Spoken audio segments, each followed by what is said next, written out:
You're welcome back. It's still the TGIF edition of Good Morning Anambra, and I still have Prince Ugonna with me right here in the studio. And we are going to be talking about the loss of a dedicated man in this profession, that is journalism profession, in the memory of journalist Jude Ikegwuonu. That's the topic we are discussing today. And then, Gunnar, you know, when I was thinking about this man, he was indeed a great journalist, and you are also in this profession. So how have you fared? How have you seen this profession so far? You've been here for like how many years now? Well, in the memory of Jude, I'll tell you something. When I heard the news, you know, unfortunately, I really didn't know it was this bad when he actually had the accident. I've known Jude as a broadcaster, a journalist way back as far back as 2006, 7, 8, then in NN24. You know, his days in Super Screen and stuff, you know, but I followed him in NN24. He was the guy, he was the face of NN24. He was always then, you know, while I was actually going through the short memory of his lifestyle yesterday, you know, and I was looking at the whole thing, and, you know, there was something I posted. I was like, the scary things that really happen to people these days, and you know, you can just place your finger where it's coming from. All right, before we continue, we'll have a video that we're about to watch now that will show us, to tell us the kind of person late Jude was before his demise. Born July 2nd, 1983, Jude Olisaemeka Ikegwuonu was the last of 6 children born into the family of Eugene and Caroline Ikegwuonu of Ogidi village in Idemili north of Anambra State. He studied law at the University of Benin, Uniben, and theatre art at the University of Lagos, but his main passion was always to be a broadcaster. Jude eventually followed his passion, working with Nigeria Info 92.3 FM, Port Harcourt, Channels Television, Super Screen Television, and NN24, before an accident on July 4, 2013 cut short that dream. The accident left him paralyzed on all 4 limbs, but that did not deter Jude from forging ahead with his passion. Despite his paralyzed state, Jude kept on pursuing his broadcasting dream and eventually got a job as a news anchor with TV 360 Nigeria. Welcome to News Now on TV 360 Nigeria. I am Jude Ikegwuonu. 3 times every week, Jude came into the studio to present the news. Coming into the studio was not always easy, and he would often be assisted off his vehicle, placed on a wheelchair, and wheeled into the studio to deliver the news. Jude would not allow the stress stop him. For him, broadcasting was a passion, and he was not going to let his physical state stand between him and his passion. The Nigerian Air Force has again destroyed some Boko Haram terrorist camps in Borno State, northeastern Nigeria. His comeback was sadly cut short on September 14, 2018, when he passed away. He was buried 3 days later on September 17. Jude is survived by his fiancée, mother, brothers, sisters, nephews, nieces, and will always be remembered by his colleagues at TV 360 Nigeria. I've known Jude since 2007. He's a natural person in character and terms. And there's one special thing about him.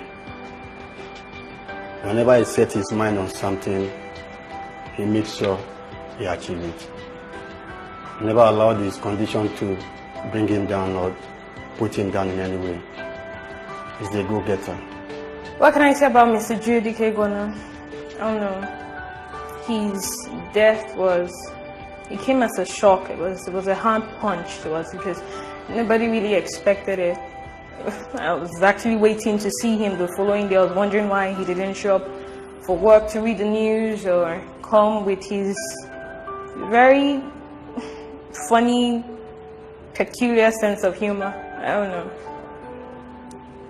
yes, he was a good man. He was a great man. Despite things that happened to him, he is someone who is a very good example of people who shouldn't give up despite their circumstances or situation. Everybody knows that about Mr. Jude. I mean, he comes here on time, he tries to get his work done, and then even when he doesn't get it right, he puts so much effort into making sure it's done properly and not letting anything limit him at all. He was not just someone to look up to in terms of the career or the profession, but he was also a good friend. He always knew the right thing to say at the right time, how to advise you, and how to make you look forward into life when you want to make certain decisions. Mr. Jude was, I don't know, one of the best people I met this year, and it's such a sad thing to know that he's no more.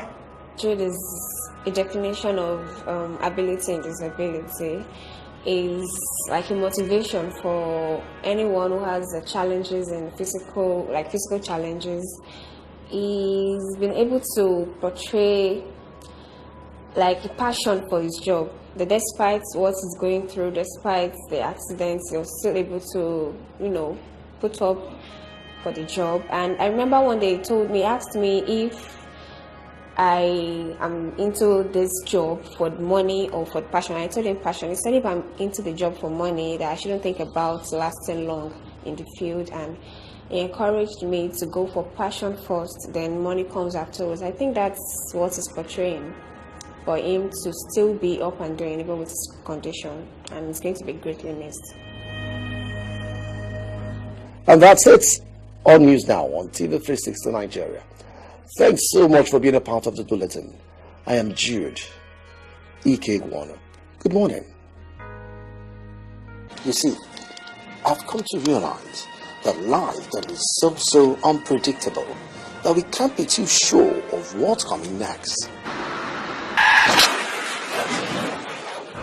Sometimes it gets so complicated that you could hardly figure out which way to turn. The pain, the frustration. In fact, life is all about answering questions. From the minute we're born to the second we die, it keeps asking us different questions. Sometimes so challenging, we find it very difficult to attempt, let alone answer. But hey, it's not about the questions.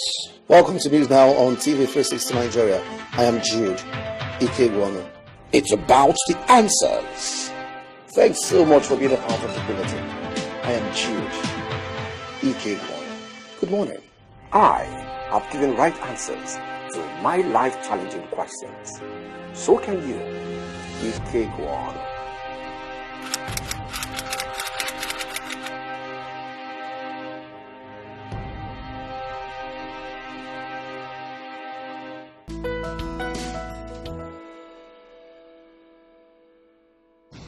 All right, you're welcome back. This is what I call someone being passionate about what it does. All right, we've been joined with Abuchi Omomelo, a journalist. Abuchi, you're welcome to Good Morning, Anambra. Thank you. And you've just watched the video of Lives and Times of Jude Ikegwuonu. So what do you have to say about that? It's really a sad incident, a sad news indeed. So you see, I'm expressed not just because of what this young man has been able to achieve while on earth, but the circumstances surrounding his sojourn on earth too. So I'm really sad, just to say the least. But all things being equal, I think we'll have to take solace in the fact that he lived a good, remarkable life, a life full of lessons.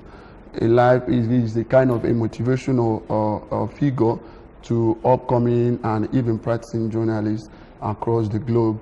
If you look at the challenges he had as a man, he didn't allow that to deter him from carrying out his job. You see passion, you see inspiration, you see determination in all he does. Okay. Just that he's no more here with us. So what does his life say about passion and dedication as a journalist? It speaks volume about one being concerned about what you do. You know, if you are getting into a profession without first having passion about that profession, I believe you won't go far. You may have the money, but that passion will be a driving factor. Even while the money is not coming, like in the case of Jude, his humble beginning, just like average journalists in Nigeria, we see some of them doing this because of passion. So I think in his own case, it's just about passion, passion, passion. All right, we are still expecting a call from Deji, the CEO of TV 360, who happens to be the CEO of the place Jude Ikegwuonu worked before his demise. Then you are a journalist. Could you let us know how has it been? How have you fared as a journalist? The challenges, then the joy, and the pains that's associated with this profession. First, I want to say that our journalism profession, or rather practice in Nigeria, is not just the best compared to what is obtainable in outside the world. But the challenges are enormous. Journalists are typically endangered species. We do things without anybody. It's a thankless job. It's just that you do it because you have passion, you have zeal for it, you want to go, you want to have your stories published without being coerced. But in this case, you see some of us getting involved to see so many harassment, intimidation from every quarters. You know, journalists are really at the eye of the storm, but I want to encourage us that we're not going to relent from carrying out our job, because the passion is what will drive you. And if once you don't have it, and I always want to say, if you look at every journalist here doing this job creditably, you find out that the person is not just after money. Money is important, that you get it just to fix one of things to have a better life. But the major thing is that when you have your stories, those breaking news, those revealing stories that will help, that will unite the society, that will bring about a positive change in the society, you'll be glad you did. So that's just basically what every journalist should focus on. When you have stories that will help to unite, that will help the ones that will not overhate the polity, that is the essence of being a journalist. A creative writer is the one who writes just to bring people together and give meaning to nothing. Thank you.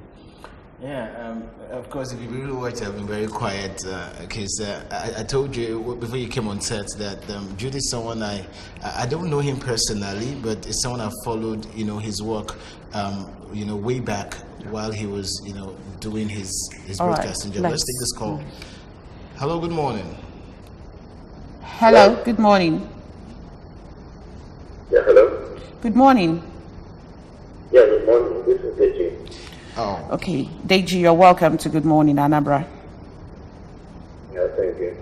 All right, Deji, we want you to tell us the kind of person, the journalist Jude Ikegwuonu, the kind of person he was before his demise. Well, Jude was a wonderful guy. I mean, he had a very strong passion for journalism, especially for broadcasting. Very, very strong passion. The very first time I met Jude was when I was working at Channels Television. He started off as a video editor and had always wanted to be on air. He always wanted to be in front of the camera and did everything he could.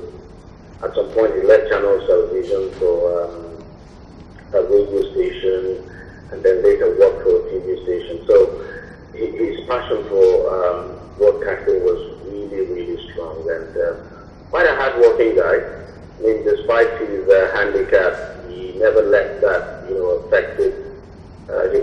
affect his performance now. He would do everything, for instance, when he started working with TV 360, to be in the studio on time, to read the news. Honestly, it's the kind of passion that I would say I have never seen since I started out as a journalist.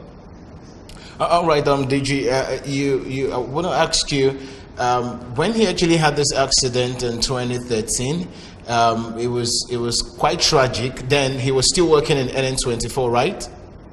Yes, exactly. And it was actually after the accident. No, he was actually working with Nigeria Info at the time in Port Harcourt when he had the accident. So, okay. He was traveling from Port Harcourt to Abuja for his brother's first year ordination. So he was working at Nigeria Info at the time, a radio station in Port Harcourt. Okay, so when the accident actually happened, and how did you get to finally know about it, and probably did he actually apply for this job? Now the last place he actually worked before his demise, TV360, where you're the CEO. I didn't get that question. Did he actually apply for the job while in the hospital? No. You mean whether he got the job while he was in the hospital? Yes, because he was actually he actually had this challenges. When he got the job, yes, with you before his demise. Okay. Yes. Now, what actually happened was he had this accident in 2013. In fact, I didn't know. I didn't know at the time. It was much later, so probably more than a year later or so before I got to know. And then I was someone who actually brought it to my attention. And then he was actually seeking funds now to get a motorized wheelchair. That's how I got to know. So, we made some contributions for him. But what I discovered was,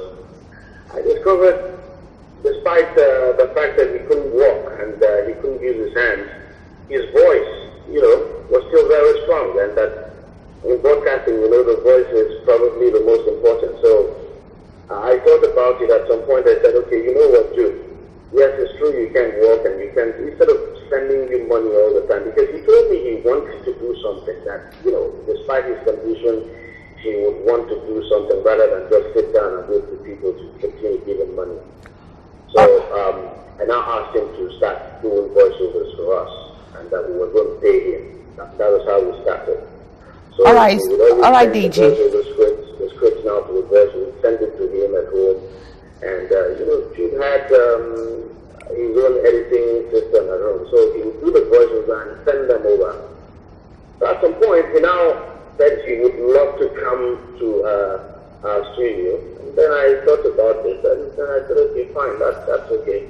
So that's how we gave him a job. I had to make him come to the studio. I gave him a trial. At the very beginning, my concern was how to get him into the studio, because unfortunately our studio not built for people with handicaps, Yes. At some point, so he came to the studio. We were able to work out a process of getting him in, and he did an audition, and he turned out well, and that's how I gave him the job. And then all right, Deji. I just made sure he only came like 3 times a week, but then at some point he wanted to come every day. So Deji, can you hear me? Yeah. Can you hear me now? Okay, Yeah, we're talking about the hazards associated with journalism, and now you made mention of Jude, soliciting for funds to buy his wheelchair then. So what do you have to say about journalists and them being insured as in case something like this happens in the course of their duty? It's something we've always talked about. I mean, that journalists should be insured. Unfortunately, in this country, we do not have that insurance now covering journalists. Employers don't have that in place. I mean, we're talking about a country where journalists, they don't get paid well, and in some cases, they don't even get paid at all. They work for months on end, and they don't get paid at the end of the month. So, I mean, for people who don't get paid, I mean, what do you expect people to say about, I mean, you just can't talk about insurance when people don't get paid. But it's something I think that is very important. Jude's case is a clear example why media houses should institute some kind of insurance cover now for journalists. I don't think with Nigeria Info, Jude had that opportunity, because if he did, his situation would probably not have turned out the way it turned out. I mean, all right, thank you so much, Deji. So it's really important to be candid. It's very, very important. Okay. It's a risky job anyway. It's a risky job, and there should be insurance cover for journalists. Thank you so much, Deji. We appreciate you. Thank you very much. All right, we're still here. We're still talking about the demise of Ikegwuonu. And, before now, I asked you the challenges that journalists are faced with. I was still talking about the challenges. It's just, like I said, it's enormous. And it's something that when you start looking at it, you will be discouraged. But I have this word to say, that it lets the passion guide you, let determination, let me just give you a little story. When we were growing up in Lagos, we have what we call a drama group, a kind of a troupe organized by our local church then at St. Matthew Catholic Church, Amukoko. So during that period, when we started, it was just like, you are not going to get in. You don't fit here. You can't operate. You can't do this. You can't even things like that. But we found out at the end, it turned out that particular set, my set, Tedu Sonyi Berechi and co, all of us, we made our parish proud. From determination, we represented our parish, from there to our Papa Dinari, from there to Lagos Assistant level, even to using the same drama called Travail of Sorrows, and it was a combination of Yoruba and Igbo certain things that really happening concerning the culture, and we took it beyond parish to Assistant level and represented Lagos State in whole of West Southwest Eastern State. Why am I giving this illustration? Just to tell you what passion can do just in this job. When I came down in Anambra State in 2008, I hardly nobody, I didn't know anyone, but I decided that this is my passion, this is my calling, this is what I've been doing. I need to see how I can get myself